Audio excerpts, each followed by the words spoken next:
90 million ಇರಾನಿಯನ್ನರನ್ನ ಸುರಕ್ಷಿತ ಸ್ಥಳಕ್ಕೆ ಸ್ಥಳಾಂತರಿಸಿದ್ರೆ ನಾನೂ ಅಲ್ಲಿಗೆ ತೆರಳುತ್ತೇನೆ. ಹತ್ಯೆಗೂ ಮೊದಲು ಭದ್ರತಾ ಅಧಿಕಾರಿಗಳ ಮನವಿ ತಿರಸ್ಕರಿಸಿದ ಖಾಮಿನೈ. ಭಾರತೀಯ ಮಾಧ್ಯಮಗಳ ಮುಂದೆ ಮಾಹಿತಿ ಬಿಚ್ಚಿಟ್ಟ ಇರಾನ್ ಪ್ರತಿನಿಧಿ. ದಾಳಿಗೂ ಮುನ್ನ ನಡೆದ ಮಹತ್ವದ ವಿದ್ಯಮಾನಗಳನ್ನು ಬಿಚ್ಚಿಟ್ಟ ಡಾಕ್ಟರ್ ಇಲಾಹಿ. ಇರಾನ್ನ ಸರ್ವೋಚ್ಚ ನಾಯಕ ಆಯತುಲ್ಲಾ ಅಲಿ ಹುಸೇನಿ ಖಾಮಿನೈ ಅವರ ಹತ್ಯೆಯ ಕುರಿತು ಭಾರತದಲ್ಲಿರುವ ಅವರ ಪ್ರತಿನಿಧಿ ಡಾಕ್ಟರ್ ಅಬ್ದುಲ್ ಮಾಜಿದ್ ಹಕೀಂ ಇಲಾಹಿ ಅವರು ಅತ್ಯಂತ ಭಾವುಕ ಮತ್ತು ಸ್ಫೋಟಕ ಮಾಹಿತಿಯನ್ನು ಹಂಚಿಕೊಂಡಿದ್ದಾರೆ.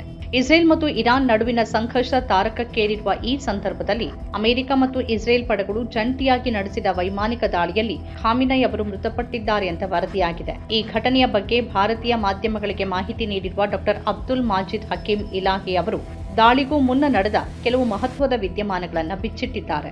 ಇರಾನ್ನ ಭದ್ರತಾ ಸಂಸ್ಥೆಗಳು ಖಾಮಿನೈ ಅವರ ಜೀವಕ್ಕೆ ಅಪಾಯ ಇರುವುದನ್ನು ಮೊದಲೇ ಅರಿತಿದ್ವು. ಹೀಗಾಗಿ ಸುರಕ್ಷತೆಯ ದೃಷ್ಟಿಯಿಂದ ಕಚೇರಿಯನ್ನ ಬಿಟ್ಟು ಬೇರೆ ನಗರಕ್ಕೆ ಸ್ಥಳಾಂತರವಾಗುವಂತೆ ಅಥವಾ ಸುರಕ್ಷಿತ ನೆಲಮಾಳಿಗೆಗೆ ತೆರಳುವಂತೆ ಅವರಿಗೆ ಹಲವಾರು ಬಾರಿ ವಿನಂತಿಸಲಾಗಿತ್ತು. ಆದರೆ ಇದಕ್ಕೆ ಖಾಮಿನೈ ಅವರು ಬಿಲ್ಕುಲ್ ಒಪ್ಪಲಿಲ್ಲ. ಒಬ್ಬ ನಾಯಕನಾಗಿ ಅಪ್ರತಿಮ ಧೈರ್ಯ ತೋರಿದ್ದ ಅವರು, ನೀವು ಮೊದಲು ಇರಾನ್ನ 90 ಮಿಲಿಯನ್ ಜನರನ್ನ ಸುರಕ್ಷಿತ ಸ್ಥಳಕ್ಕೆ ಸ್ಥಳಾಂತರಿಸಲು ಸಾಧ್ಯವಾದರೆ ಮಾತ್ರ ನಾನು ಇಲ್ಲಿಂದ ತೆರಳುತ್ತೇನೆ. ಇಡೀ ಇರಾನ್ ಜನತೆಗೆ ಅಂತಹ ಸುರಕ್ಷತೆ ಒದಗಿಸಿದ್ರೆ ಮಾತ್ರ ನಾನು ಅಲ್ಲಿಗೆ ಬರ್ತೇನೆ ಅಂತ ಕಟ್ಟುನಿಟ್ಟಾಗಿ ಹೇಳಿದ್ರು ಅಂತ ಅಬ್ದುಲ್ ಮಾಜಿದ್ ಹಕೀಂ ಇಲಾಹಿ ತಿಳಿಸಿದ್ದಾರೆ. Yes, actually Ayatollah Khamenei was in his office every day.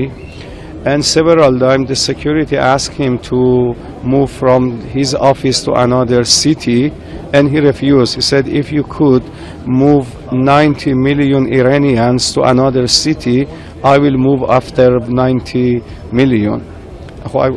Actually, obviously, they cannot do that.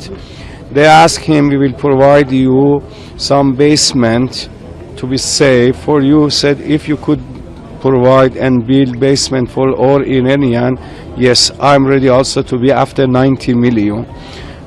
Actually, they couldn't do that for all Iranians, so he remained in his office, in his house, and in the morning, the aircraft of Zionist regime and America attacked his office.